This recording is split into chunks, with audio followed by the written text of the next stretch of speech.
Welcome to our deep dive into the world of perfume. We're using the book Perfumery, Principles and Practice for this one, which seems like it's a pretty comprehensive guide for aspiring perfumers. We're going to try to give you a bit of a crash course in perfumery. Not just the scents themselves, but like the history and the science and the art behind it all. Yeah. All right, well, I'm actually really curious about how technology has changed things up in perfumery. The book mentions this tool called GCMS. Oh, yeah. Gas chromatography, mass spectrometry. And apparently it's been like a game changer. So can you kind of explain that a little bit? It's almost like giving perfumers X-ray vision for scents. Mhm. Before this technology, they would spend so much time trying to figure out the formulas of different popular perfumes just by smelling them. Oh, It wow. was this whole process of almost like being a scent detective. Oh, wow. But now with this technology, you can analyze a scent and identify all the different compounds. So that's a huge part of what's shifted the focus of the perfumer Yeah. from, just analysis to creation, Mm. because so much of the work was just figuring out what was already out there. So it's like it's freed them up to get a little more creative, with what they're doing. Yeah. So I'm curious too, because, the book talks about this growing focus on purity and natural materials. And, it makes me think about how, people are more aware of what's in their food now. Oh, yeah. They read labels, they look for organic options. Is there kind of like a parallel movement happening in the fragrance world? Like, are people demanding more transparency about what goes into their perfume? It's really interesting you say that because, yeah, there's definitely an increasing awareness of the environmental impact. It's not just about the scent anymore. And it's like people are starting to care about where the ingredients are coming from, how they're produced. And are perfumers, are they responding to that? Yeah, for sure. So this reminds me of something else. The book talks about how, perfumers have always been kind of innovators. They've taken existing scents and used them to create new things. And it mentions this example, Madame Rocha, which I guess was inspired by the iconic Arpège perfume. It took that as inspiration, but it had its own twists. It brought in new materials. Yeah. So yeah, they're always looking at what's been done before, but then trying to innovate, trying to bring something new to the table. So kind of building on that, right? Right. Another thing that struck me from the book is how important the work environment is for a perfumer. Hmm. And it mentions these smelling cabins, which were supposed to be like these completely sterile, odor-free spaces. Yeah, you'd think that's what they would want, Right. to get rid of everything. Well, apparently they hated it. They found them to be like too clinical, too, I guess, sterile. Like you can't think straight if you're in this completely white box, creating. Yeah, they needed their own personal spaces with, I guess, more of their own touches in their own kind of environment. Well, it makes you wonder about smell memory too, right? Because the book mentions that too. And it, begs the question, can you really imagine a smell the way you can picture a photo? Yeah. Can you, like, smell a rose in your mind? Yeah. I don't know. It's hard to do. And so it makes you think about these perfumers who have to, they have to train their noses to remember all these subtleties. Oh, yeah. So I guess it's like they take meticulous notes. Yeah, and like kind of build up a library of smells in their mind that they can kind of refer back to. Okay, so that makes sense.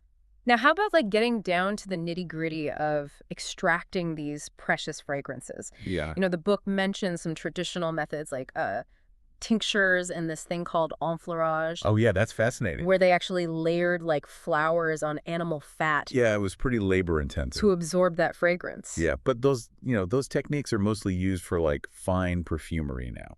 I can imagine it's a little cost prohibitive probably, right? Mm. To do something like that. So, and that kind of leads us to the whole natural versus synthetic debate too, right? Mm. Because, the book challenges this idea that natural is always better.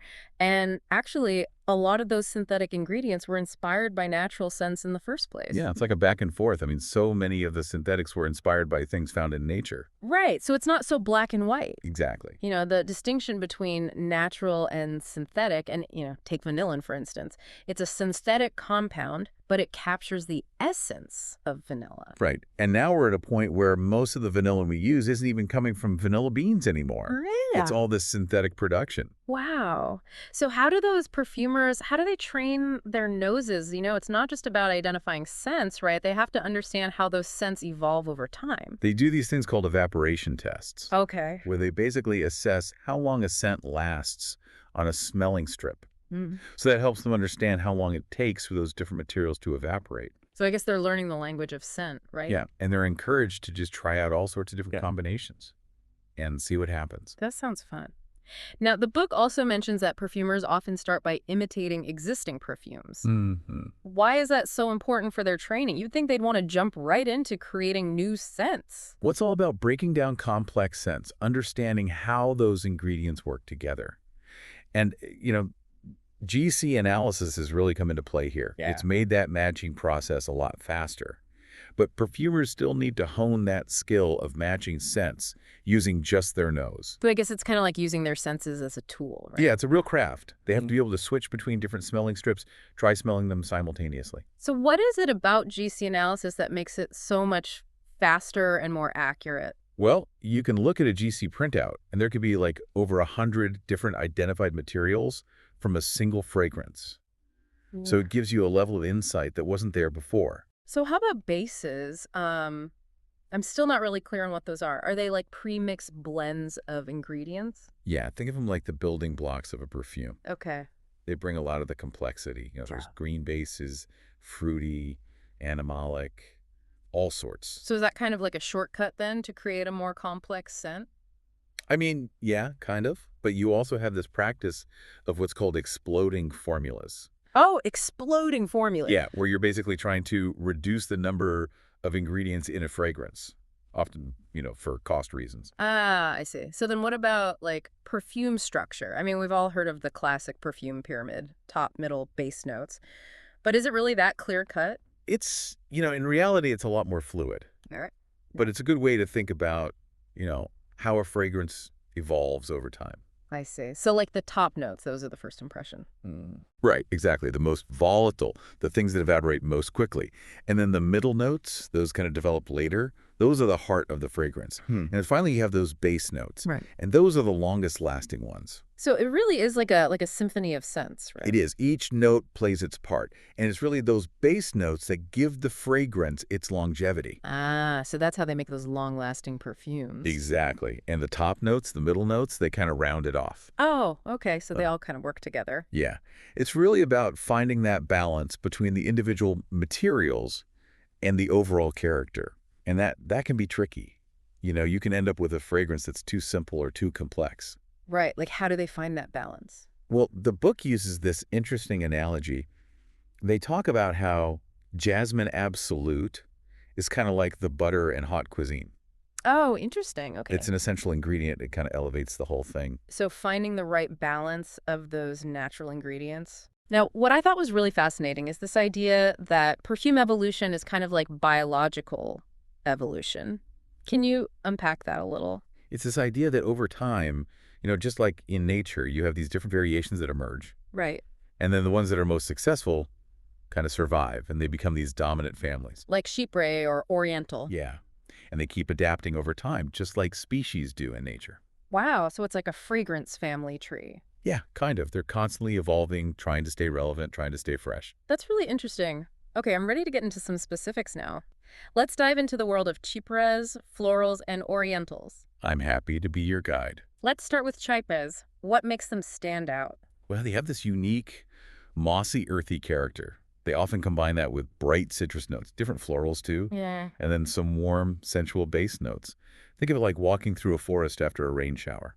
Ah, okay, so like that fresh, earthy scent. Yeah, and that whole family really started with Chypre de Coty back in 1917. Oh, wow. And that one really set the standard. They blended oak moss with bergamot, jasmine, lebdin, even a little bit of like animalic notes like civet and musk. It was pretty groundbreaking. Wow, it's like a whole forest in a bottle. Yeah, it was pretty complex. Hmm. And then, of course, over the years, you have all these variations that emerge. So you get chypres with green notes, fruity accents, even leather. So it's like they keep remixing that original chypre DNA. Exactly. Are there any other iconic chypres that come to mind? Oh, yeah. Well, there's Miss Dior from 1947. It's a blend of oak moss, bergamot, rose, jasmine, and patchouli. Really embodies elegance. It's a classic for a reason. Okay, I'm ready for a different family now. Let's talk floral aldehydic. This is the one that always makes me think of those like really classic, sophisticated perfumes. Yeah. What exactly are aldehydes, though, and why are they so special in perfumery? So aldehydes, they have this sparkling diffusive quality. Okay. Sometimes even a little waxy or metallic. It's like they add this shimmer to a floral bouquet. Oh, so I guess that's why they're in so many of those iconic perfumes like Chanel No. 5 and Arpège, Exactly. both from the 1920s. Yeah, both really groundbreaking in their own way. But, one key difference between them is that Chanel No. 5 uses vanillin, Okay. and that gives it more of a warm, sweet dimension. Oh. Whereas Arpège is more about the aldehydes, the florals, and those woody notes. So it's a little crisper, a little more, maybe sophisticated. Yeah, kind of, but they both use that classic blend of rose, jasmine, and muguet. So it's interesting how those like subtle differences in the formula can really change the personality of the perfume. It's a testament to the perfumer's skill, how they use those ingredients to create something unique. Okay, let's move on to the last family for now, Orientals. These are the ones that I'm always drawn to because of their warmth and sensuality. Yeah, they're all about that warmth and sensuality, often a little bit of exoticism too. So what kind of ingredients make those fragrances so captivating? Typically, you'll find a rich blend of spices, resins, vanilla, and sometimes even those animalic notes. Think of it like a spice market. Mm. Or maybe a caravan laden with incense and resins traveling the Silk Road. Okay, that's a good one. And we can't talk about Oriental fragrances without mentioning Shalimar, The right? Shalimar is legendary. Huh? Created in 1925, blends vanilla, tonka bean, opopanax, bergamot, and some citrus notes. It's truly unforgettable. It just exudes confidence and sensuality. Okay, so we've talked about these fragrance families. What about some specific examples? I know the book highlights Fiji by Guy Laroche. Oh yeah, Fiji's a great one. Launched in 1966. It's a floral aldehydic fragrance, Okay. and it blends those classic elements with some modern touches. It uses a lot of this ingredient called hidione, Hadiotic, okay. and hidione has this really fresh, jasmine-like scent, so it gives Fiji that airy and diffusive quality. Oh, okay. And it blends seamlessly with those other floral notes like jasmine rose, ylang ylang. Just creates a really lush and romantic bouquet. Oh, I can see why it's so popular. What about those base notes? What gives it that lasting power? The base notes in Fiji are a blend of witty and musky notes.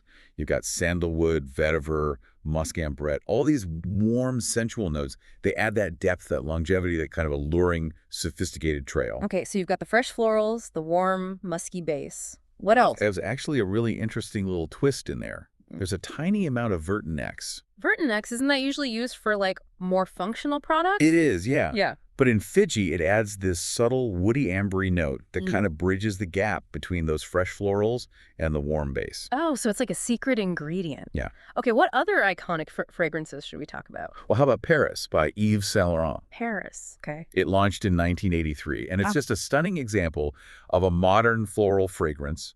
Hmm. Really embodies romance. Now, the book describes it as being like a powdery floral Yeah. with a prominent violet note. Right, and to get that violet note, they use a combination of ionones. Okay, so those are synthetic fragrance materials, right? Yeah, but they really beautifully capture the essence of violets. Oh, okay. And then they blend that with those other florals, rose, mimosa, lily of the valley. Creates a really lush and sophisticated bouquet. It's like a Parisian garden in a bottle. Yeah, exactly. And what about the base notes? What gives it that staying power? The base notes in Paris are a blend of sandalwood, cedarwood, and musk ketone. And those warm, sensual notes add that depth, that longevity, and that really elegant, alluring trail. So it's like delicate florals meet those warm, sensual base notes. Exactly. But here's something interesting. The book mentions that some of the materials used in Paris can actually be used in household products too. Really? So you might find a hint of violet or musk in like your laundry detergent. Yeah, maybe not the exact same fragrance, but certain materials, they perform well in different applications. So it's like those sophisticated notes can make their way into everyday products. Yeah, it just shows how versatile those materials are and how perfumers can adapt them for different contexts. Okay, let's switch gears for a minute and talk about men's fragrances. Okay. I'm curious about Aramis by Estee Lauder. It's considered a classic, right? It is, yeah. Aramis launched in 1964, All right. and it's a really beautiful blend of those traditional fougere elements with those spicy and leathery accents. I've heard of fougere fragrances, but I don't really know what defines them. So the fougere accord, it's this classic combination of lavender, oak moss, and coumarin. It's fresh, herbaceous, and a little bit powdery. Okay. So Aramis takes that accord, and then it adds those warm, spicy notes. Okay. Things like cinnamon, clove, patchouli.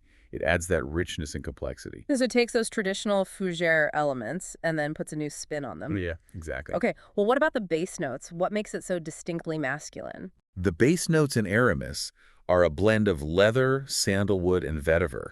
Mm. So you get those rugged, masculine notes. They add depth and longevity, and they create a really confident and refined impression. Okay, so you've got that fresh fougere accord, Yeah. the warm spices, and then those rugged, leathery base Yeah, notes. it's like a fragrance that tells a story. I love that.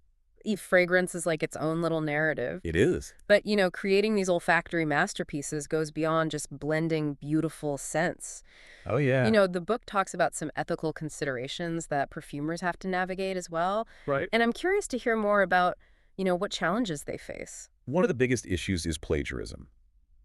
Just like with any creative field, they're expected to create original fragrances. You can't just copy another perfumer's work. Oh, of course not. Yeah. Yeah. So while you can draw inspiration from other fragrances, it's about respecting the intellectual property of others. And it's also about expressing your own, creative vision through scent. It's about pushing the boundaries, but also honoring that tradition. Yeah, it's a balancing act. And then there's the issue of transparency in fragrance labeling. Oh, right. That's becoming increasingly important, right? Consumers want to know what's in their fragrances, especially with all the concerns about allergens and sensitivities. So perfumers, they're becoming more open about their fragrance ingredients. They're trying to build trust with consumers. So transparency is key. And with the growing awareness of sustainability and ethical sourcing, I imagine that creates new challenges too. Definitely. Consumers want to know where those ingredients are coming from, how they're being produced. So perfumers are stepping up. They're exploring sustainable sourcing practices. They're trying to work with suppliers who adhere to those ethical standards, and they're trying to find, new eco-friendly materials. So it's not just about creating beautiful scents anymore. It's also about being responsible, right? Absolutely. It's about the whole package. Well, this has been so enlightening. I'm already starting to look at perfume in a whole new light. It's not just about a pretty smell. It's so much more than that. Yeah, there's a whole world of history, science, art, and ethics behind those beautiful bottles. I can't wait to keep exploring. But before we move on, I'm curious what stood out to you the most so far. Honestly, it's the sheer complexity of fragrance creation that just blows my mind. Yeah. It's a delicate balancing act. It's art and science, and now, increasingly, ethics, all coming together to make those amazing scents we love. It's amazing how all those elements come together. Yeah, it's a real art form. Well, for our listeners out there, I hope this deep dive has sparked your curiosity too. Stay tuned for more fragrant adventures. What's really interesting is how much the actual science, like at a molecular level, really affects how we perceive a fragrance. And one example of that is these things called aromatic aldehydes. There are tons of classic perfumes, but even the structure of the aldehyde itself really changes how we smell things. Oh, yeah. The book mentioned that there are those where the aldehyde group is like attached directly to the benzene ring, Right. and then there are others where it's like attached to a side chain. Exactly. So you almost have like two branches of the same family. Oh, okay. So which one is like, benzaldehyde, that almondy kind of smell? That would be a true aromatic aldehyde where it's attached directly. Okay. But then you have something like phenylacetaldehyde, Hmm. which is an alkyl aromatic aldehyde, and that one is way more complex. It's floral, a little bit honeyed, and kind of has like a hyacinth character. Wow. So just that little difference in how it's structured changes the whole smell. Exactly. Well, what about if the chain is branched? Does that do something different? Yeah, it changes it up even more. Okay. So you have something like hydrotropic aldehyde, which is also known as alpha-methyl phenylacetaldehyde, and that one's got more of a floral, fruity character Mm. and a little bit green, almost like fresh cut flowers with a hint of green apple. That sounds really nice. So those side chains are like really important. Yeah, they're key to those subtle differences. And then you have those more complex aldehydes, like cyclaminaldehyde, lilial, Oh, yeah. which are used a lot for those really light florals. Okay. So those are kind of like, the superstars of the floral world. Yeah.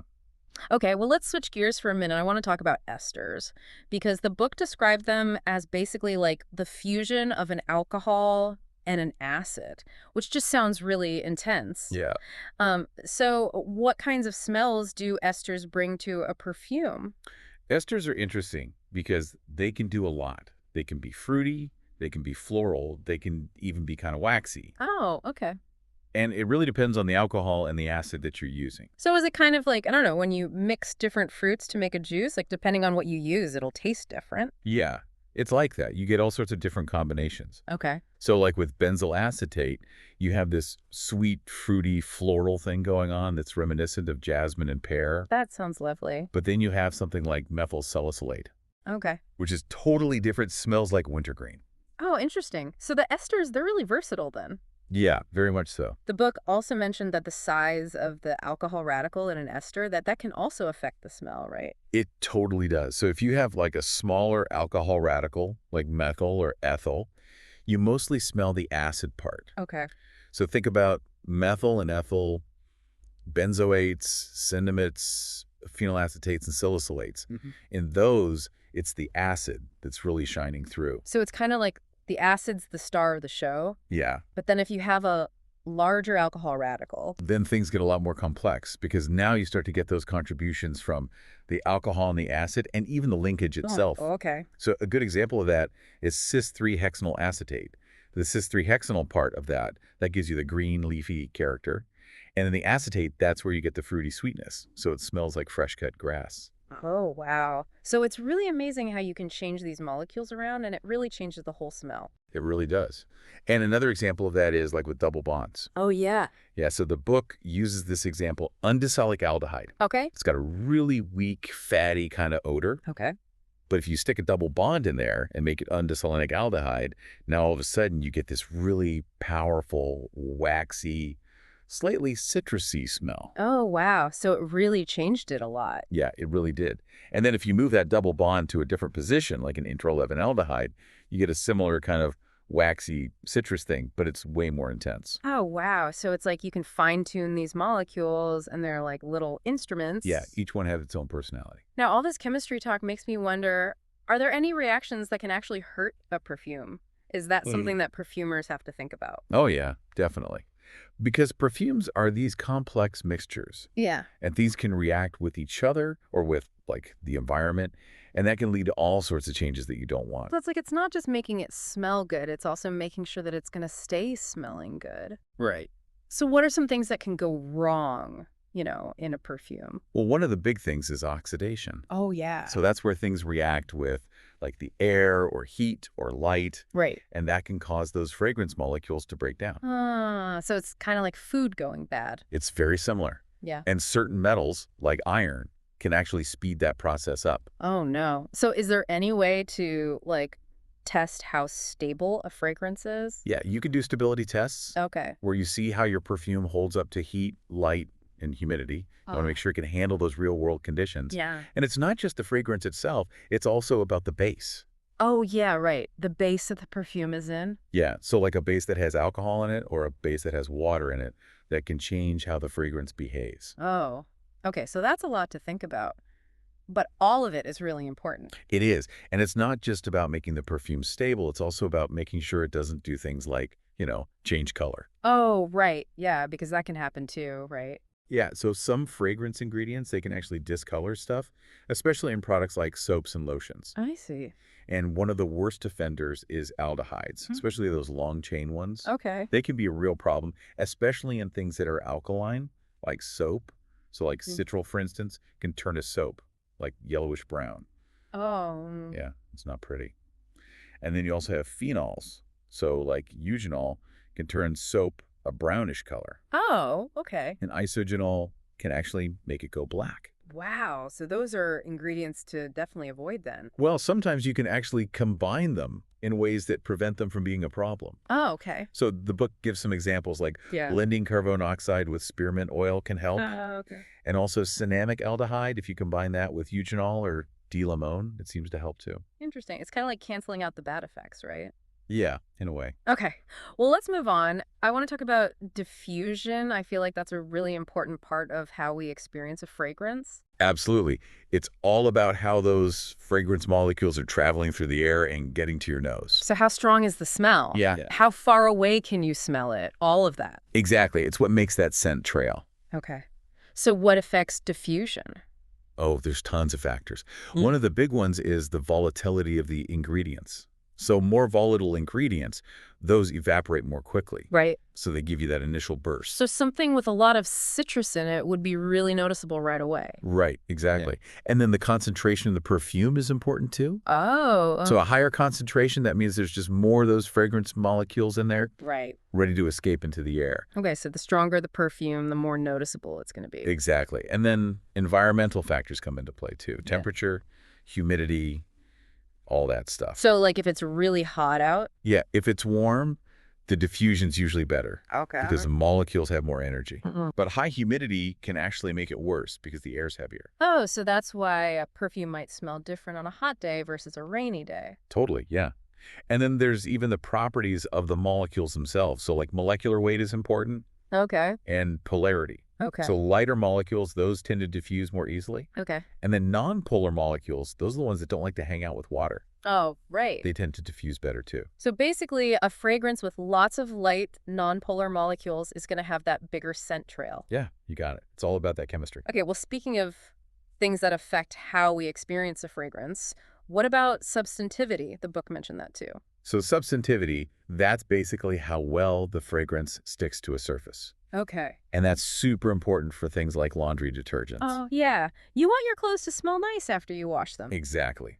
You want that scent to linger. So what affects how well a fragrance sticks? Well, the chemical properties of the materials are important. So things with polar functional groups, like oxygens and nitrogens in there, Okay. those tend to have better substantivity And why is that? because they can form stronger bonds with the fabric fibers. Oh, so they stick better. Yeah. And what about the fabric itself? The fabric definitely makes a difference too. So natural fibers like cotton and wool, they hold on to fragrances better than synthetics. Oh, okay. So if I really want my clothes to hold that scent, Yeah. I should stick with those natural fibers. Yeah. And the washing conditions matter too, like the water temperature, the detergent you're using, all that can affect it. So I guess making a fragrance that's going to survive the laundry and still smell good, that's pretty challenging. It's definitely a challenge. But perfumers have ways of dealing with it, like using ingredients that are known to stick to fabrics really well. Or they use fixatives to help bind that fragrance to the fibers. So they're like giving those fragrance molecules extra sticking power. Okay, well, let's shift gears a bit and talk about how those fine fragrances that we've been talking about, how those get adapted for like everyday products, like shampoos, deodorants, and cleaners. Yeah. It's not like you're going to wear Chanel 5 to No. clean your bathroom, right? No, not really. So how do perfumers, how do they change those fragrances so that they'll work in those kinds of products? It's a whole different skill set Okay. because now you have to think about the technical demands of the product, Right. the target audience. Okay. And of course, you still want to keep the character of that original fragrance. Yeah, of course. Yeah. Yeah. So what are some things they have to think about? Well, one of the big ones is masking ability. So a lot of products, they have a base odor that you need to cover up. Like shampoo, sometimes it has a bit of a fatty smell. Oh, okay. Or cleaners can have a chemical smell. Right. So you have to not just make it smell good, you have to mask that other smell too. Exactly. You want to get rid of the bad and enhance the good. So how do they do that? Well, they use fragrance materials that actually have some similarities to the odor they're trying to cover up. Oh, okay. It helps create a more harmonious blend. Oh, I see. So it's kind of like blending in like similar colors in a painting to make the transition smoother. That's a good way to think about it. So are there like certain pairings that work really well, like to mask those bad smells? Yeah, so citrus notes, especially orange, those are really good at masking fatty odors. So that's why so many shampoos smell like citrus. Right. And then neroli and petitgrain, those are good at masking perspiration and lanolin. So you see those a lot in deodorants. Okay. Yeah. It's interesting how they can use those fragrances to solve a problem too, not just make it smell good. Yeah, exactly. Yeah. But then they also have to think about, the overall appeal. Right, right. So a fragrance that smells great in a fancy perfume might not be right for a toilet bowl cleaner. Right. Of course. Yeah. So you have to know your target audience. You have to think about the product, how it's going to be used. You might have to change how strong the fragrance is or how complex it is. Okay. So adapting those fine fragrances for these everyday products, that's a whole art form in itself. It really is. It takes a lot of skill. Okay, so now let's talk about how those new perfumes actually get evaluated. I mean, it can't just be up to the perfumer, right? Oh, yeah, right. I imagine there's a whole process that goes into deciding which fragrances get produced. There is. So usually perfumers, they'll present their creations to these evaluation boards within their companies. Oh, okay. So it's like a team decision. Yeah, and these boards, they're usually made up of other perfumers Okay. and marketing people, product developers. Okay. They look at it from all angles, does it smell good? Will it sell? Does it fit with the brand image? Wow, that's a lot of pressure. Yeah. But it's good because the perfumer gets feedback Okay. and they can improve their creations. So it's like a collaborative process. Yeah. Totally. Mhm. And if the internal people like it, then it goes to the client, Okay. and they get to evaluate it too. So the client ultimately has the final say. They do, yeah.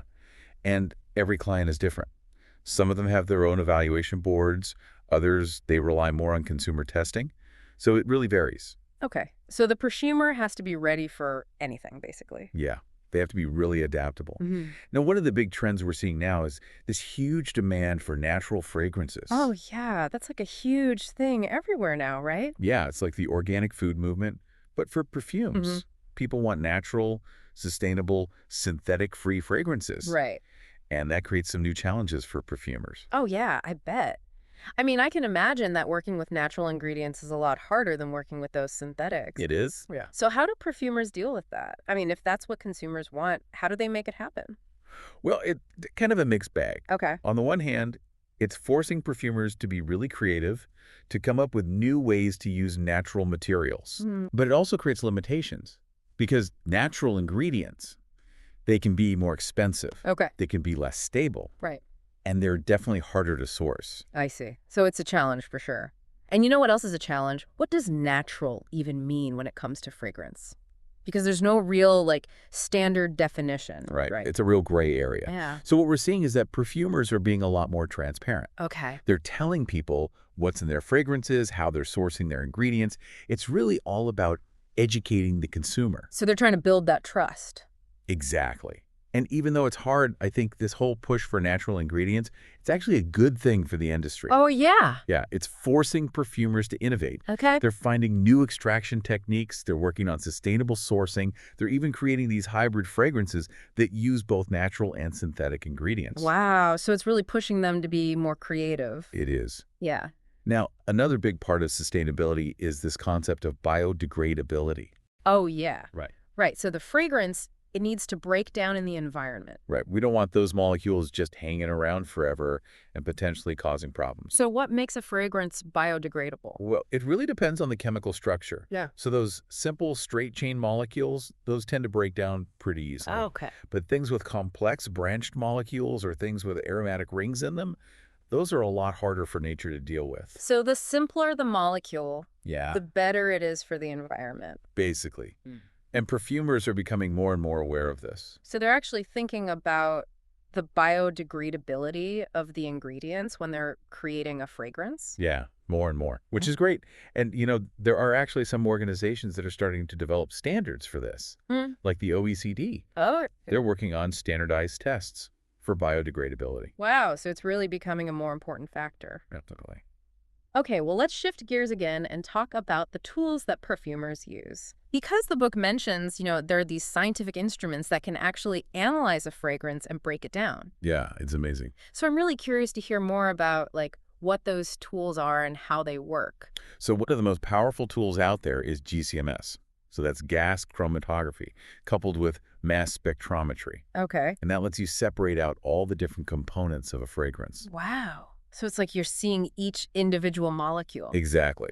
And that's super useful for perfumers because it helps them understand the structure of a fragrance. Right. They can spot allergens, things that might be unstable. Oh, get They it? can even reverse engineer a fragrance to figure out what's in it. Wow. So if they smelled a perfume they really liked, they could use this to kind of figure out what it was made of. Yeah, kind of. And you get a lot of information. Okay. So you can have a GCMS printout that's got over 100 different ingredients listed on it. Wow, that's amazing. So I guess it takes a trained eye to make sense of all that data.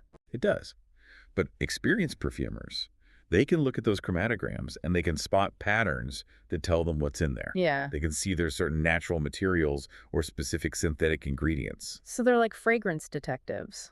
In a way, Yeah. yeah. And those analytical techniques, they're just getting better and better all the time. Oh, wow. So what other techniques are there? Well, there's something called headspace analysis. Okay. And that basically captures and analyzes the volatile compounds that are released from a fragrance. So instead of analyzing the liquid itself, you're analyzing what's actually coming off of it. Oh, I see. So you're seeing how it would smell in the air. Exactly. Yeah. Which is super useful because it tells you how that fragrance is actually going to perform, Uh, like on the skin or on fabric. so what kind of information do you get from that? Well, you can see how the scent changes over time because the different volatile compounds, they're going to evaporate at different rates. Right. So you can see like the top notes, the middle notes, the base notes, how they all come together. Oh, okay. So you can see how that fragrance develops over time. Exactly. And you can also see how well a fragrance is going to work in a certain product. Oh, I see. So like if you want to know how well a fragrance is going to stick to clothes after they're washed, you could use headspace analysis to see that. Oh, wow. It's amazing how much you can learn from these different techniques. Yeah, they're super powerful tools. Now, another really important concept when it comes to fragrance is odor threshold. Oh, yeah. So that's basically the lowest concentration of a fragrance that you can actually smell, right? Right. It's like the minimum amount you need before you can actually perceive it.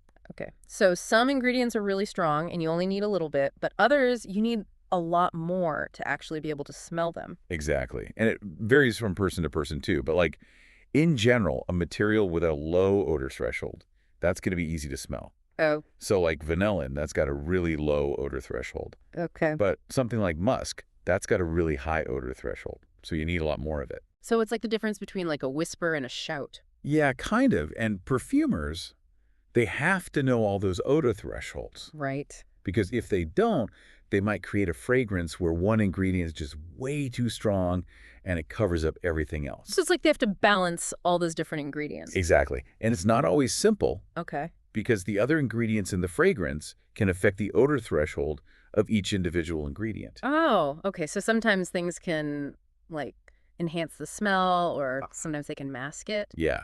And even the solvent that the fragrance is in can change the odor threshold. So it's really complex. It is, yeah. Okay, now the book also mentions something called odor value. hmm So how is that different from the odor threshold? So odor value, that takes into account both the concentration of the fragrance material and the odor threshold. Yeah, okay. So it's basically telling you how potent an ingredient is, Okay. and it helps you compare different fragrance materials and see how cost-effective they are. So if an ingredient has a high odor value, you don't need to use as much of it to get the same smell, right? Which is great if you're on a budget. Okay. So I guess it's like when you're cooking, some spices are really strong and you only need a tiny bit, but others you have to use a lot more of to get the same flavor. That's a good analogy. Yeah. And just like with spices, the quality of the ingredient is really important. Oh, okay. Because if it's not pure, it's not going to be as strong. And just like with the odor threshold, the solvent can affect the odor value too. Oh, wow. So it really is all about like those subtle interactions between all the different ingredients. It is. Okay, well, let's move on to how those fragrances are actually described and classified. Because, I mean, there are so many different smells out there. You have to have some way of organizing them, right? You do. Yeah. So one way that perfumers do that is by creating these odor profiles. Yeah. And that's basically just a description of how a fragrance smells. Okay. So they use all these different terms to try to paint a picture of the fragrance. So what kind of words do they use? They might talk about the character of the fragrance. So like floral, fruity, spicy, woody, musky. Okay. They might talk about how strong it is, like light, moderate, strong. And they might even give like an overall impression, like is it fresh, is it clean, is it warm, is it sensual? Oh, I see. So it's kind of like you're trying to describe the personality of the fragrance. Exactly. You're trying to capture the essence of it. Okay. So can you give me an example? Like what would a typical odor profile look like? Sure. So you might see something like a light floral fragrance with notes of rose, jasmine, and lily of the valley. That kind of gives you a good idea, right? Yeah, it does. But are there any more like formal ways of classifying those fragrances? There are. So one of those common systems is something called the fragrance wheel. Okay. And it basically divides all the different fragrances into these four main families. Okay. So you have floral, oriental, woody, and fresh. Oh, okay. And then those families get broken down even more. Yeah, they get divided into these subcategories. So like Chypre would be under the woody family. Yeah, exactly. And floral aldehyde could be under floral. Okay. So it's a way of like organizing all those different scents so that it's easier to understand what they are. Right. It's like a map of the fragrance world. I love that. Okay, well, let's talk about trends. I mean, do they go through trends like fashion does? Oh, yeah, totally. Right. So, things change over time. Okay. Culture changes, fashion changes, and that all affects the fragrances that are popular, Uh-huh. and even technology. Oh, yeah, right. Because like new ingredients get invented. Exactly. So the fragrance world is constantly evolving. Okay. So perfumers have to like stay on top of those trends, right? Yeah, for sure. So how have trends affected the fragrance world? Well, back in the early 20th century, when those synthetic ingredients started becoming a thing, that's when you got all those new families like floral aldehydic. Okay. And those fragrances, they were really different. They were more abstract, more modern. So those synthetics really changed the game? Yeah, they really did. And now, we're seeing this big trend towards natural and sustainable products. Oh, yeah. So now it's all about essential oils, botanical extracts. Yeah. People want fragrances that feel more authentic. So those trends, they're really reflecting like those bigger cultural shifts. They are, yeah. So perfumers, they need to have their finger on the pulse. They need to know what's going on in the world. Okay, well, speaking of the bigger picture, you know, how does the perfumer actually fit into like the whole product development process? Oh, they're a really important part of the team Mm-hmm. because it's not just about creating a fragrance. Right. It's about making sure that fragrance works with the actual product. Oh, okay. So they have to work with other people to make sure that everything comes together. Yeah. So they'll work with marketers. Okay. They'll work with packaging designers. Okay. They really have to think holistically. So they have to work with other people to make sure that everything comes together. Yeah. But like, how do they approach that? Like specifically, how do they make sure that the fragrance works with the whole product experience? Oh, they have to consider how the fragrance works with, other things like the color of the product, the texture, Wow. even the sound. So it's like a whole like sensory experience they're It creating. really is, yeah. Hmm. And you have to think about like what kind of product it is. So a fragrance for a creamy lotion, that's going to be different than a fragrance for a, shower gel. Oh, right. Yeah. Like a really heavy musky scent wouldn't work in a, fresh light shower gel. No, that would be really weird. Yeah. And then you have to think about the packaging too and how the product's actually applied. So like a spray deodorant, that's going to need a different kind of fragrance than a roll-on. Oh, okay. So it's not just about the scent itself, it's about how it works with all those other things. Exactly. It's all connected. Okay, well, let's go back to those specific fragrance families we were talking about. We were looking at Fiji and Paris. What are some other iconic perfumes that we should know about? Well, how about we explore the world of men's fragrances a bit more? Oh, yeah. Oh, So there's this fragrance called Aramis by Estee Lauder, okay. and it's a total classic. It shows how you can take traditional elements and combine them with more modern ideas, and you end up with something that's just timeless. Okay, well, what makes Aramis so special? So Aramis was launched in 1964, and it's a really great example of a fougere fragrance, Okay. which is like a huge family of men's fragrances. Right. And it uses that classic accord of lavender, oak moss, and coumarin. So it's very fresh, herbaceous, kind of powdery. So it's got that traditional base, but then what makes it unique? Well, it adds these warm, spicy notes on top of that, things like cinnamon, clove, patchouli, and that gives it more depth, more complexity. Oh, okay. So it's kind of like a mix of fresh and warm. Yeah. And then the base notes, those are what really give it that masculine character. Yeah. So it's got leather, sandalwood, vetiver. Those are all very, grounding, earthy notes. Yeah. And that gives it that really long-lasting power and that masculine edge. So it's like it goes from fresh to warm to like rugged and It's masculine. like a journey. Yeah, It's amazing how fragrance can do that. Like, tell a story. it is. Okay, well, we've talked about all these beautiful fragrances and all the work that goes into creating them, but we should probably talk about the ethical side of things too, right? Yeah, Because, it's not just about making something that smells good, it's also about making sure that you're doing it the right way. right. So perfumers, they have to think about things like plagiarism. Oh, yeah. They can't just go around copying other people's fragrances. Of course not. So while they can get inspiration from other scents, it's really important that they create something original, something that's their own. So it's like any other art form, right? You want to be unique, you want to be creative. Yeah, exactly. And you also want to be transparent. Right. That's what we were talking about earlier, with the ingredient lists and everything. Yeah, so consumers want to know what's in their fragrances, especially with allergies and stuff. Right, right. So it's all about building trust. Exactly. And perfumers have to think about sustainability too. Oh, yeah. Where are the ingredients coming from? Are they ethically sourced? Exactly. and consumers are really starting to care about that. Mm. So Hmm. perfumers, they're having to adapt. They're looking for sustainable sourcing, ethical suppliers, Mm. and they're even trying to find new materials that are better for the environment. So it's a lot more than just making a nice smell. It's about being responsible, too. It really is. Well, this deep dive into the world of perfume has been incredible. It has been fascinating. We've covered so much: the history, the science, the artistry, the ethics. It's really made me appreciate perfume on a whole new level. Yeah, me too. It's so much more than just a pretty smell. It really is. It's a whole art form. It's a science. Yeah. And it's definitely a lot more complex than I ever imagined. Yeah, you really start to see the passion and the dedication that goes into creating each fragrance. It's like they're bottling up emotions. That's a great way to put it. Well, I hope our listeners have enjoyed this journey as much as we have. Yeah, me too. I hope it's inspired them to learn more about the world of perfume. And to appreciate all the work that goes into creating those scents that we love.